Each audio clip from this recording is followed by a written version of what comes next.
Hey, Pod Peeps, welcome back to the Possibilities, Options, and Dreams podcast with the Entrepreneur Source, where we empower individuals to identify, pursue, and achieve their dreams of self-sufficiency. Mary and Mel here to kick things off today.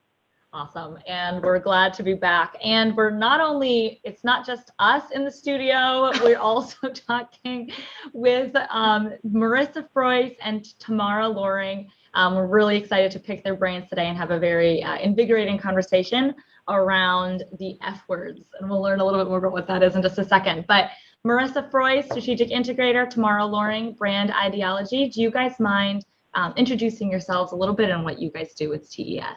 With the Entrepreneur Source? Yeah, sure. T, you want me to go first? Sure, go for it. Okay, awesome. Yeah, thanks, ladies. So my name is Marissa Frois. I'm the Strategic Integrator here at the Entrepreneur Source. I've been with the organization, it'll be 11 years in February, but my role today as the Strategic Integrator I think is a lot of fun. So we have some great visionaries here at our organization. We are an entrepreneurial run organization, and sometimes visionaries are always looking at that next big idea, which is wonderful, but they need that individual that could kind of help bring it down a few steps and help make it a reality. Let's make sure we're thinking of all the big pieces that need to come into play to make this real. Let's prioritize everything, maybe test it out first, and then be able to launch something system-wide. And so that's really my job as the strategic integrator, really working with our visionary and the rest of the team to help prioritize what we call our rocks throughout the quarter and then throughout the year, and then take those baby steps to help make those things a reality. So I loved what I've done these entire 11 years, and I'm looking forward to many more, and I'm excited to chat with everyone today. And without Marissa, nothing would get done. So she is a crucial I don't know about that, piece. But thank you. And T, as Brand Ideology, what tell us a little bit about what you do. Yeah, that sounds like quite a fancy title, right? Like, what on earth does that even mean? But I'm really honored that Terry entrusted me with the ideology for our system, because what we do here at the Entrepreneur Source is so counterintuitive, so counter common wisdom. Our worldview is about creating possibilities. It's about reinventing yourself. So I feel I get to be the kid in the candy store, that I am in charge and entrusted with making sure that we uphold our brand promise, that we're in alignment with our mission and our values. So whether I get to work with the folks in the marketing department or the ops team or the training team or the people in support, it's always making sure that we connect with our why we get up every single day. And it's about helping people pursue their dreams and living the best life ever. So that's what I do as brand ideologist. We love it. And we're just so glad to have both of you guys here today, as Mary said, talking about, again, diving into chapter 3 of the Your Career 2.0 book, a survival guide for the battered career and investor syndrome. And chapter 3 is all about what holds you back, common obstacles in the way of financial freedom and your financial freedom. So I'm going to pass it over to you, Marissa, and just kind of give us kind of the background on this and describe to everyone. Sorry, I'm rambling now. I'm going to pass it over to you, Marissa, to give us a little background on it. No, thank you. Thank you. This is honestly one of my favorite chapters. So I'm so excited that we're talking about it today. And I mean, what a great title, right? We're going to be talking about FWords. And I'm sure some individuals are scratching their head like, wait, what kind of FWords? And we're going to talk more about that. But when individuals embark on the road towards self-sufficiency and financial freedom and really realize that they can break free from the hamster wheel of corporate America and truly create the future that they've always dreamed of for themselves and their families, I think they start to feel emotions that maybe they haven't felt in a while. Things like excitement, freedom, right? Having the freedom for their future, possibilities, just to name a few. And that's really, really exciting. But on the flip side, I think it's safe to say that the road also includes some obstacles and challenges that they may face. And that's what we at TES call the FWords. So on the road to your financial independence, most of these F words could definitely hold you back if you're not careful with that. And so we want to talk more about that, really create awareness for these F words and help individuals move forward past these obstacles so they could see, the future that they're envisioning for themselves and their families. I would say it's pretty normal to experience some of these F words, but making sure that you don't let them kill your dream is what's going to be key. And the important thing to remember is that if you can, the important thing to remember to overcome all of these roadblocks is to focus on the most important F word of all, and that's your financial freedom. But let's talk about a few of these F words that someone may face on the road to career ownership. So, T, I think one of the most common emotions that we hear is fear. But that's normal, right? It's normal to feel some fear as you're looking towards self-sufficiency. So can you talk a little bit more about fear, the types of fear someone may face, and how to best overcome some of these fears? Of course, I'd be happy to. Fear is a very common emotion. I don't think we'd be human if we didn't experience it in some way, shape, or form. But I think the key is to come to terms with the emotion and make sure that we don't let our emotional brain make decisions for us. Rather, what if we took a fact-based approach and just for a moment challenged what we're thinking and feeling? You guys have heard what the acronym FEAR stands for, right? So what if what you're thinking and feeling is based on false evidence appearing real? What if fear is false evidence appearing real? So I love it when we talk about, just be careful not to believe everything that you're thinking and feeling, because just because I'm thinking it or believing it, it may actually not be true. For instance, when you do something new and scary, does it necessarily mean that it's wrong or bad? Just because you've never done it before, doesn't mean it's wrong. But our instincts would make it seem like that. The problem with decisions is we wouldn't have a problem making decisions if we could be very certain that we'd always have the ability to make a good or a right decision. But often what keeps us from making a decision at all is fear, the fear that it will be a bad decision or a wrong decision. So many times what helps me is when I realize that when I try to be perfect, that goal is always going to elude me. Now, what I do have the ability to do is I have the ability to make the best possible choice, the most informed choice, right? Scary or not. And then once I've made the choice, I need to go to work and make it a right decision. So what are the things that I love? If you happen to have the book, Your Career 2.0, when you flip to the chapter 3, it will talk about the different emotions that we experience as it relates to fear, and really helps us come to terms with what fear really means. For some people, it may be the fear of change that keeps them trapped. For others, it's the fear of the unknown, like maybe business ownership or what it takes to become financially free or self-sufficient. And ironically enough, for some people, it's actually even the fear of success. I know that sounds crazy or counterintuitive, but I've even witnessed and experienced some of that myself. The fear of success, if I'm really good at it, what will it mean? How will it impact my life? What expectations will I need to live up to? So hopefully, Marissa, that helps a little bit as we just think about what fear really means and what could stop you in your tracks. Yeah, no, it does. Thank you for that explanation. And I think for people listening in, fear is normal, right? But if you could just remember that fear is false evidence appearing real, and don't let that hold you back, is going to be crucial for you continuing to explore those possibilities to help you move forward. Along with fear, frustration may be another emotion that comes up along the journey. So there's two types of frustrations that we talk about in Chapter 3. Can you provide a little bit more detail here and how you can actually use frustration positively in this journey? Sure. So like you said, there are two types of frustration, right? There's the healthy kind of frustration that can actually be a motivator. Like, for instance, if I'm frustrated with my current job because it doesn't matter how hard I work, I just don't see a way to be able to create long-term wealth and equity for me and my family, if that is important to me. So in an instance like that, frustration can be the the frustration of being stuck on the hamster wheel can actually be the thing that motivates me or sparks me to want to find a different way. So that is the healthy kind of frustration. We often use the example of a pearl. I don't know whether you guys have heard or even ever thought about how a pearl is formed.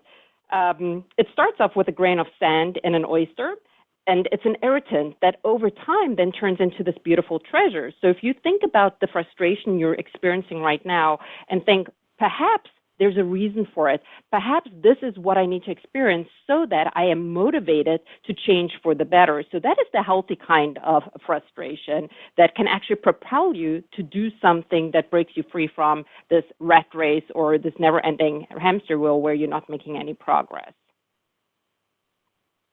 And then, of course, the other kind of frustration, right, that is the unhealthy kind. That's the kind that absolutely paralyzes you. It actually robs you of the ability to think clearly.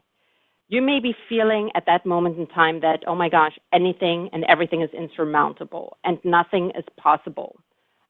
When you're feeling like that, you may not even see any solutions or potential pathways forward.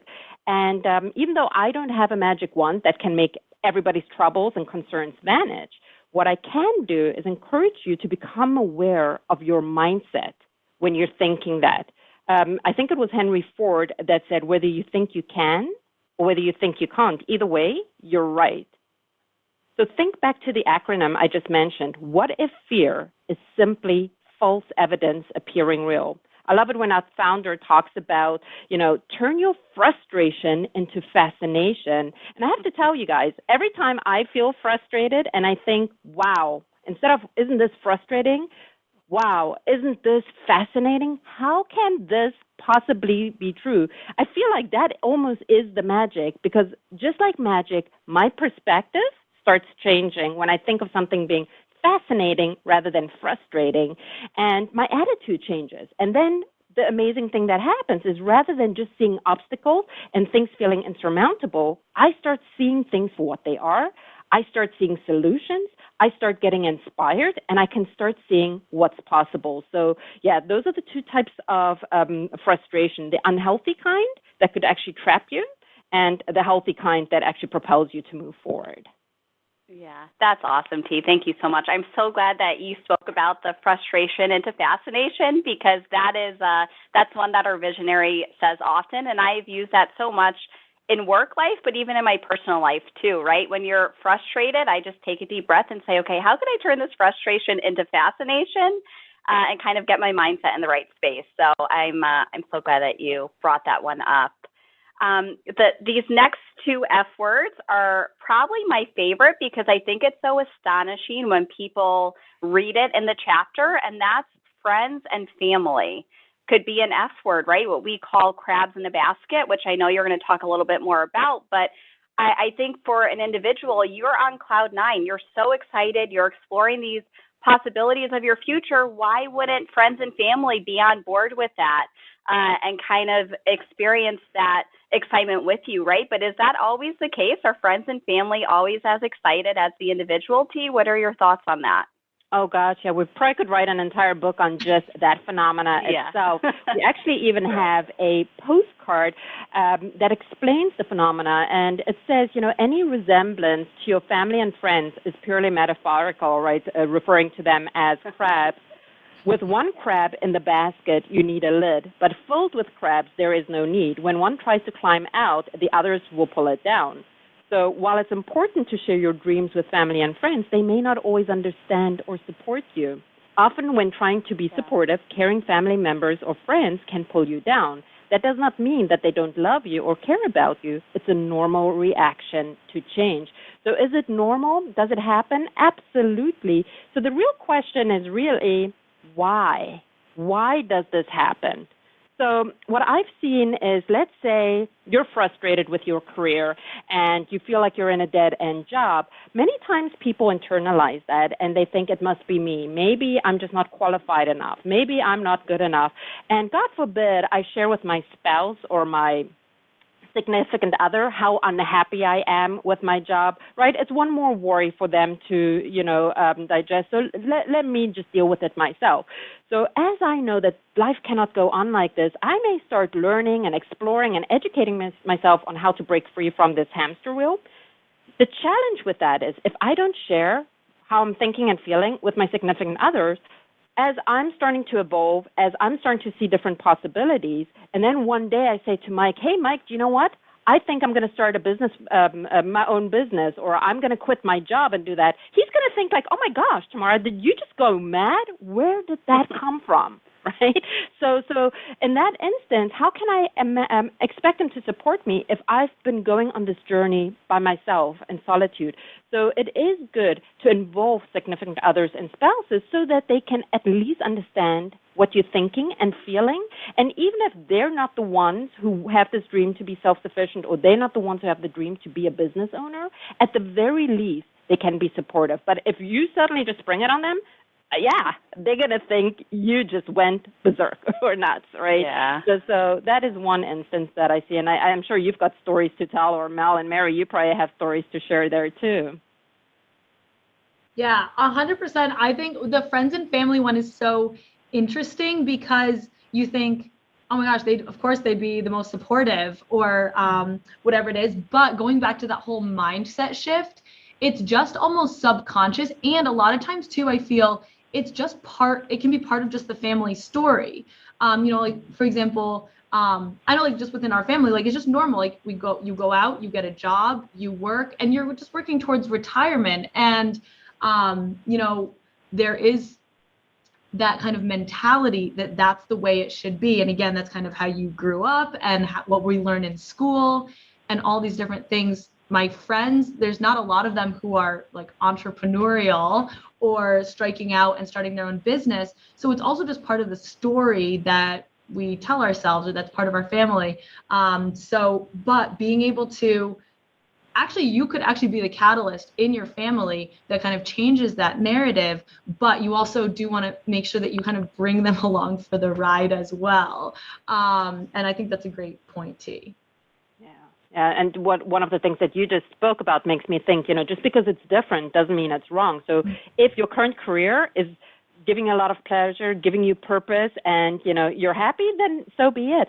But if it doesn't do that, it's time to look for alternatives. But yes, especially in families where maybe the tradition has been go to school, get a higher education, get a job, climb the corporate ladder. I mean, this is a completely different way of thinking. So, just because they're not familiar with it doesn't necessarily mean it's wrong. The other thing it makes me think of, like, why would family and friends maybe not support you? I don't know, but could there maybe be a little jealousy? Could it be that, our friends and family want us to do well as long as we're not doing any better than them? I mean, I don't know. I hope it's not the case for any of us, but it's, jealousy is another human emotion. Yeah, for sure. And I think, too, it's so right for on this session, we're talking about all of these F words, but I think it's important, T, to your point earlier about allowing them to be part of the journey, because if you are experiencing some of these F words, chances are your loved ones are just looking out for your own best interest. That's normal, right? And maybe they'll experience some of these same F words that we've spoken about today. So being able to be part of that journey and really help to overcome some of these what could be obstacles that we're discussing today, I think it's just as important, not only for yourself, but for your loved ones that want to kind of see the best for you and understand that part of the journey. So I think it's important. Yeah. And it's a challenge, right? Because most of us don't really want to upset our family members or our loved ones. So, my best advice would just be always seek the truth. Don't let fear determine your future. Make sure that you go and gather the facts. And we have something we call the magic question, like, what if you were to find out that what you're thinking and feeling isn't really true? Would that make a difference? So just go out and see what others say, right? I always say, especially when it comes to business ownership, let's explore and find out from people who actually went into business themselves. Would they do it again? What are the challenges? What are are they able to be financially free? Were they able to pursue their goals and hit them? So just seek the truth. Just seek the truth. Don't let fear or because you're scared, because you've never done it before, stop you in the tracks of, pursuing what could be possible. Absolutely. Yep, great advice. Okay, so I think I saved one of the best F words for last, and that's finances, right? It's an F word that has probably been on most people's mind from the very beginning of starting this journey, the finances of investing in self-sufficiency. Maybe you're asking yourself questions like, can I even afford to do this? Do I have to use my life savings to do this? Maybe your credit isn't the best and you're thinking because of that, it's going to prohibit you from moving forward. I think all of those are normal questions that people ask themselves. So T, can you help those individuals out that may be asking themselves those questions on moving forward and really helping see past those? Because at the end of the day, they're not really roadblocks for individuals exploring self-sufficiency. Yeah, no, and it seems reasonable, right? If I say, look, I don't know that I have enough money. But here's the funny thing. We've spoken to some people who said, do you know what, I don't know that I'm in a financial position to actually, let's say, start a business for myself. And then you find out that their net worth is, 2 or 3 million. And like, wait a minute. How much do you think it takes to start a business, right? So it's perspective sometimes. What I have found is money or the lack of financial resources should never be the reason why you don't, at the very least, pursue your dream of independence or self-sufficiency. Where there's a dream, trust me, and if the desire is strong enough, money always seems to find a way. The government even has incentives through the SBA and other types of programs to help first-time business owners or to help veterans or to help minorities. So don't let money be the reason why you don't dare to dream. Everybody has a dream worthwhile pursuing. And then the next thing is educate yourself about the possibilities. Look, maybe your credit is in bad shape and you know you need to work on that. So I'm not saying that the road to independence is going to be easy, but we need to be committed to following and pursuing our dream and get educated about our options. And then you may actually be surprised what you find out. For instance, when we work with our clients, so many of them don't think they have the financial means to do something. And when they find out that so many small businesses are actually funded through retirement plans, most of them say, well, no, that's probably illegal, or that is not for me, or I'm not old enough yet, so I'm going to have all these penalties. Not necessarily true. So many small businesses are actually funded through rollovers. And what surprises people is the fact that they actually have access to capital. They just don't know it. So again, don't believe what you think necessarily because it may not be true. Go out and seek the truth, get educated, and let's see what's possible. I love Excellent. that. Thanks so much.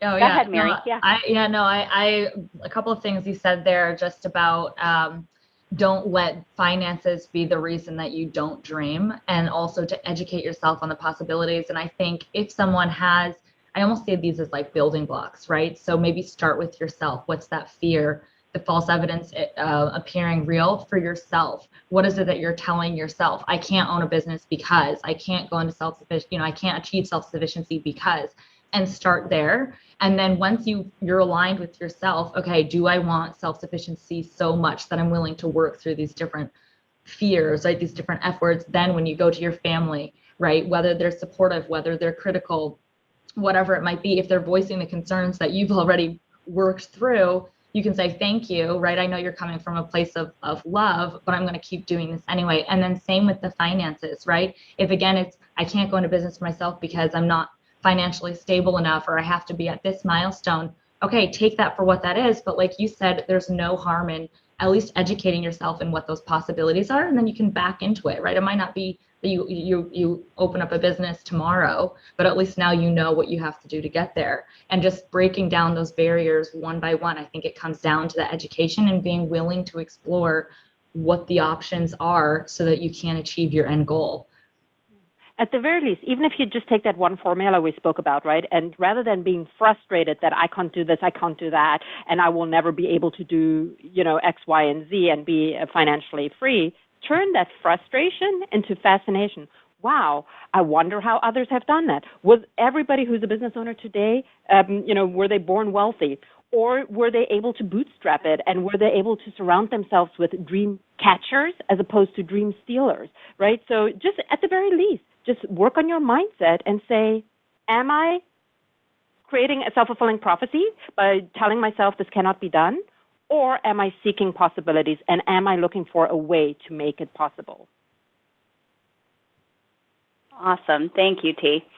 So earlier I mentioned one very important F word to keep in mind to really help individuals overcome some of the barriers that we discussed today, and that was financial freedom, which I think is one of the biggest things that people are most excited about when exploring the possibilities. But I think it's important to also talk about another big one, and that's future, and moving into the future that you've always dreamed of for yourselves and your families. Most people see the gap between their current situation and income and the success they envision in the future and may say to themselves, I don't know if I could really survive that leap. So if you can provide just one piece of advice to those individuals, maybe, saying that statement to themselves, what would it be? Yeah, not all F words need to be scary, right? For instance, financial freedom, fantastic futures. I mean, those are F words that just get me fired up about what's possible. So, what advice would I give someone? Again, I'll go back to everybody has a dream worthwhile pursuing. So my advice would be don't ever limit yourself, and don't prematurely jump to conclusions about what is and what isn't possible. Give yourself permission to learn. Give yourself permission to dream.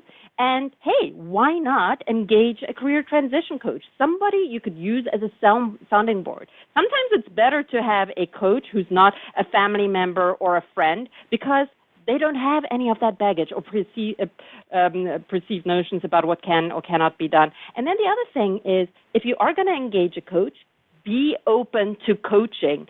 Allow them to challenge maybe the F words that you're experiencing. Allow them to challenge your limiting beliefs and maybe catch you on a negative mindset or a limiting mindset. And then just see what's possible. I mean, you get one life to live. You might as well be curious and make it an exciting journey.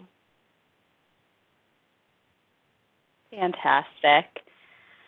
All right. Well, I think we've done a pretty good job talking about some of the most common F words, that you'll read about in chapter 3 there.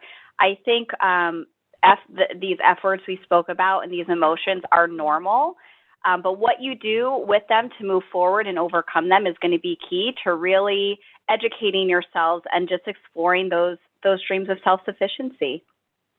Mel, Mary, anything further that you wanted to add before we sign off for today? No, I think lots of good things. I'm, as always, listening to T, listening to Marissa, I just get jazzed up. I'm like, yeah, let's go. But I think, again, there's so much opportunity where that fear, that point of fear, where it might be a barrier, instead it's a place to identify. It's just something I don't know enough about yet. And it's a path, a very clear path to explore further. So to everyone out there listening, keep an open mind, and the possibilities are truly endless. Don't let fear determine your future. Be careful who you surround yourself with. Go and be with the dream catchers instead of the dream stealers. Make it a great day. Amen. And I just, again, love listening and talking about this because, Marissa, like you said, it's so normal. And I feel like it's almost so normal that you just kind of brush over it. It's just, I can't do it. I'm afraid. Yeah. My friends would say no. What's my family going to think? It's just so normal to think it. But back to T's point of actually work with one of our coaches, because you don't have to do it alone. Yes, you can go out and talk to other business owners and explore the different things around finances and things like that. But at the end of the day, you don't have to do it alone. There's people out there who have worked with coaches before. Our coaches have done this so many, many times. And, the Entrepreneur Source for the past 40 years has been in this space of helping people realize that they can achieve their dreams and realize that there's possibilities and options they didn't even realize existed, which is just something like, just think about that for a moment. Anyone who's listening, like, there are things out there you haven't even thought of that could help you reach your dreams, whatever that is. So take a minute and just think about, oh my gosh, what is it that maybe 5 years ago, 10 years ago, when I was just finishing high school or college, things that I thought I would love to do this. And then you thought, no, I'm just going to go get a normal job because that's what just seems safe. Go back to those dreams, think about them, and actually see, okay, think about, what if I could actually do this? What if this was actually possible? What would that mean for me and my family and my life and my future and all the exciting things? So don't be scared of the F words. And the F word to remember is financial freedom. And that is 100% possible. So thanks for joining us today as we explore possibilities, options, and dreams. Keep an open mind and always remember what